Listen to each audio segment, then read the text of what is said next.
Welcome back to the Mountain Morning Show, where I'm very happy to have Dave West here in studio to talk about his company, Ride Free America and MicroTransit. Welcome to the show. Thanks for having me in today. Well, we had everybody else involved in MicroTransit already on the program, and I wanted to make sure you got a chance to have the last word here as we kind of move Hitting forward. cleanup. Yeah, you really are. Yeah, batting fourth, Dave West. Right in. I really want to talk about this because I got to be honest, I was really excited about MicroTransit, and I remain so. I think this is really an important idea because I've seen and ridden on these buses with two people on them all the time, especially out where I'm at, which is out at the junction. I mean, it seems a little cost prohibitive in my mind, but we keep doing it anyway. Yeah, MicroTransit really is a solution to a lot of our transportation issues. We have a small town here, but we have very, very big buses. Yeah. They can't reach into the neighborhoods. And they're diesel, and they're putting out emissions all the time. And there's snow and they're on other what's called a issues. fixed route. Yeah. Fixed route systems have to run typically at a loss because during the downtime of the season, which is 10 months out of the year, half the bus fleet is parked. Yeah. And the rest of it's stopping a lot of times at stops where nobody's waiting. To get more people into transit, we have to make it more convenient. The great thing about MicroTransit is we can run small electric vehicles, pick you up at your home, and get you either to a transit bus going to another town or get you right to your destination. Wow. And the cool thing is, we've been running the numbers, we can do it at almost half the price of running the big buses. That's impressive. So Park City has a really great opportunity to create a system that really upgrades the current transit system, but meets the needs of the community. We need four-wheel drive in the winter here. We need something that's smaller and electric that doesn't pollute. And we need to be able to reach into all our neighborhoods so everybody get a chance to participate in public transportation, not just those that live close to a stop or happen to have a destination. One of the problems with transit is a problem that we call first mile, last mile syndrome. If you don't live close to the original stop, the origination, and if your destination isn't close to where you're going, people don't ride. So no, they won't. If you look, you look down at I-15 down in the valley, you've got a nice train running right along I-15, and then you got I-15 jammed. The reason for it is they have to have a car to ride the train. You have to drive a car. You have to go somewhere to get on it. Yeah, and then if you have your car going, you might as well drive to your destination. So this really solves that problem by connecting you either to the transit or getting you right to your destination and doing it very affordably. I have had that experience downtown for a long time. When I worked at the airport, I wanted to use the transportation because I knew I was going to be out there for 12-hour days, and it made sense, except for there was no way to do it without almost a 2-hour commute, and that was from Sandy, because I was going to have to take a bus to a train, take a train to a bus, take a bus to a train, take a train to the airport. Are you kidding me? It got ridiculous. Yeah, and that's all we've had for many, many years. We didn't have the technology at the time to create what we call dynamic intelligent routing. Now, in part of my background, I've been in the electric vehicle business since 2001, and during that time, I was able to help bring about the electric vehicle tax credit, the $7,500 tax credit that we enjoy right now. I did that working with Senator Hatch back in Washington, D.C. It's helped to bring electric vehicles along. In a huge way. I mean, I want to put this in perspective for people. Tesla, with their new model, was it the 300? The 3, the 3 will actually reach, they said now they're more than 3/4 of the way to reaching the total that was set aside for that. And they will reach it with that model by itself. That's crazy amazing. Yeah, to bring new technology into the market, you have to introduce it in the luxury brand first. But now the Model 3 is available, and it sells. And everybody wants it. Sells for less than a Toyota Camry. Wow. Now the cool thing about what we're doing in this system is we're putting 7 passenger vehicles in the high density areas. Like a Model X now, where people can fill the car and hide. Yeah, we've got some pictures of these I want to throw up when you're talking about it here. Sure. And so basically, there's an app on my phone. You can see it, but you basically run the app. Here's the car. And you run this app and you can request this to come get you. Right, it'll come get you. Now this is a shared ride. Unlike a taxi or an Uber, this is a mini bus. It's a microbus. Right. So you're going to pick up some other passengers. But with the intelligent routing technology that we've developed, when we worked on this in tandem with Google and Apple for several years to help advance transportation, you're going to ride with people who are riding in a common destination. So you won't get this kind of like airport shuttle bus kind of zigzagging around the town. You're going to go right to a common destination. So you won't. Wow. And when you request your ride with the app, you're actually going to see the destination time. It'll connect you to a bus, like going to Camas. It'll connect you to a bus going downtown, and then another one will pick you up and take you right to your destination. Yeah, I think this is, people need to understand the difference between this, because when they start thinking about shared, they immediately think of the airport shuttle. Right. And what that was like. Right. When you're taking an airport shuttle into, say, Right. LA, Right. and you go to like Hollywood Right. and LA That's right. and Right. San Bernardino or something. I mean, it's Right. like crazy. This is nothing like that. Nothing like that. They had no technology. Basically, they pick you They up. were just trying to get, hey, The guy this with the- seems close. Right, the guy with the biggest tip gets dropped off first. Right. Now on the screen, I don't know if you're looking at this. This is the this is an ADA, or a auto electric a wheelchair assist van that can Wow. actually pick up. Now we're proposing this to replace the gas vans as well. So basically, all the models that we need are available in all electric. Wow. What's also really interesting is that we can do all of this and solar charge these vehicles. We're also Yeah. proposing the solar charging system that turns our parking lots. I mean, especially in Park City, parking lots are pretty expensive real estate. To have it, hold equipment or just have asphalt on it isn't really good use. So turning them into power plants like this can also protect the vehicles, puts the charge into a Tesla battery pack, and then recharges them at night when they park. Dave, it's a great system. I got to ask you about this. Of course, we had some, people who were really wound up about, why are you using Teslas? And I want you to answer that question. But also, I want you to sort of tell me what this will mean for employees here in Park City. Well, the first thing is that we've looked at all the different electric vehicles available, like the Nissan Leafs or the Chevy Bolts, and none of them met the requirements or the price requirement. They were actually more expensive to operate. Yeah. Because the shorter range mean I had to put more vehicles in service. If it ran out of batteries in 60 miles, I had to take it out of service and have another vehicle available. So you had to have 2 or 3 extra vehicles.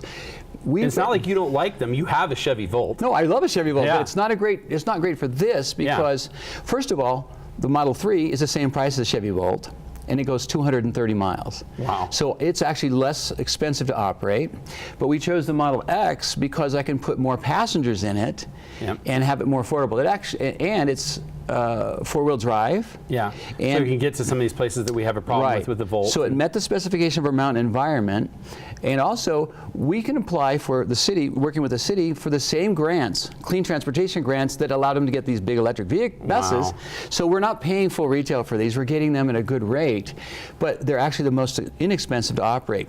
Even with the X's in the high concentration zones, by the way, we're renting both Model 3, the inexpensive ones in the outer zones, and the X in the concentrated zones where we have more passengers. We can put 7 passengers in a Model X, including the driver. Wow. Or in the Model 3, you're actually 3 adults and 1 child in most of the smaller ones. So it's the best way to go. I want to take a break, come back and have you answer that other question about employees here and what that'll be like for people who work in Park City. We'll be back with more with Dave West right after this.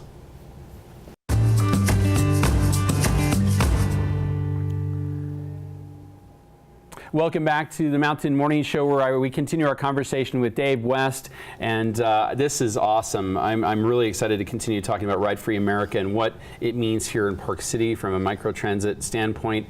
We talked a little bit about the typical, like what it looks like for most people. For employees, this is kind of critical. We're seeing some employees now being forced to do some things that I don't think for them makes a lot of sense. Having to come into town and right down here and have some kind of crazy situation to get to work. But this will make that actually tenable. This makes some sense here. Here's the good news about it. One, it creates a lot of jobs. And good jobs with great pay.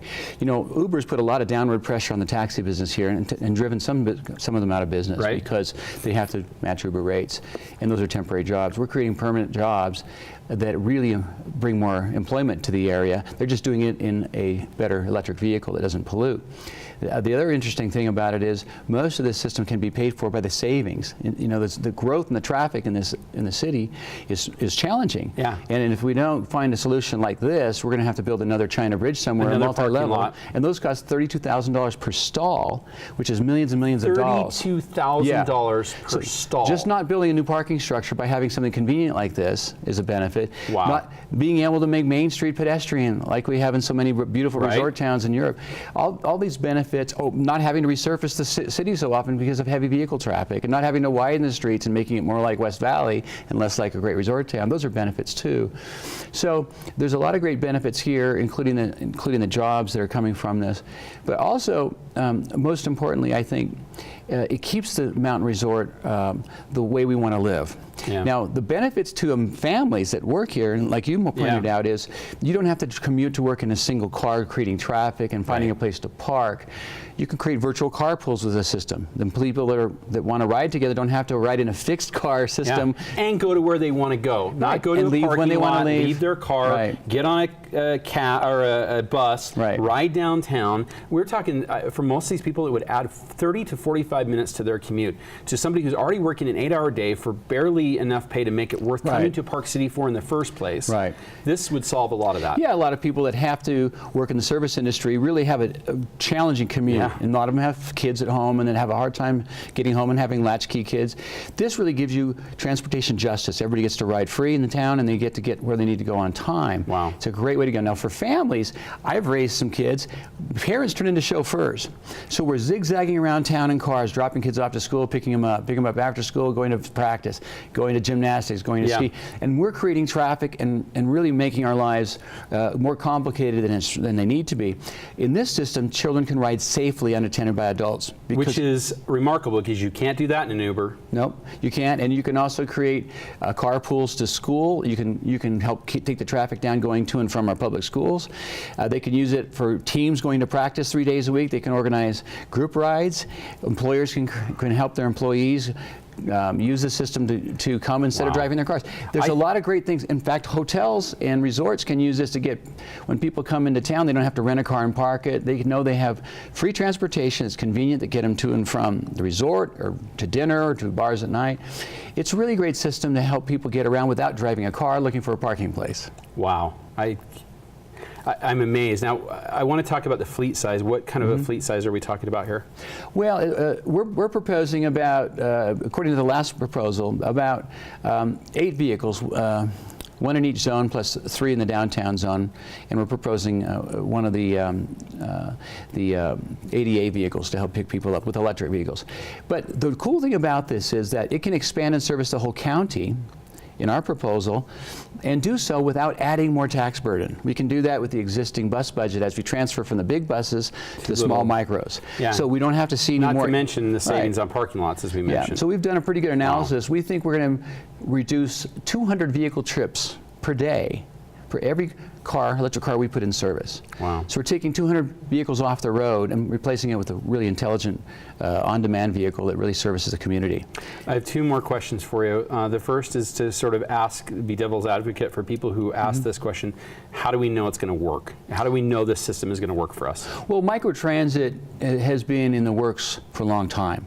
I work with the Department of Transportation. I worked with California Air Resource Board and the California Air Quality Management District. We've been in a discussion for a system like that. They've been looking for some way to get this done.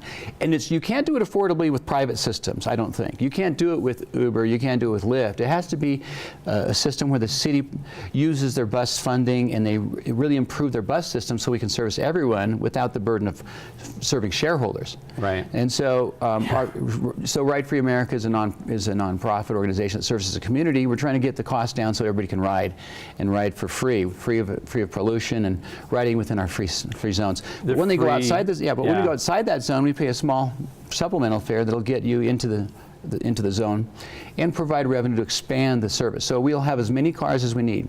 Here's an interesting thing. Because the current fixed route system has to plan for Sundance, it has to buy more vehicles than they need and park them for the rest of the year.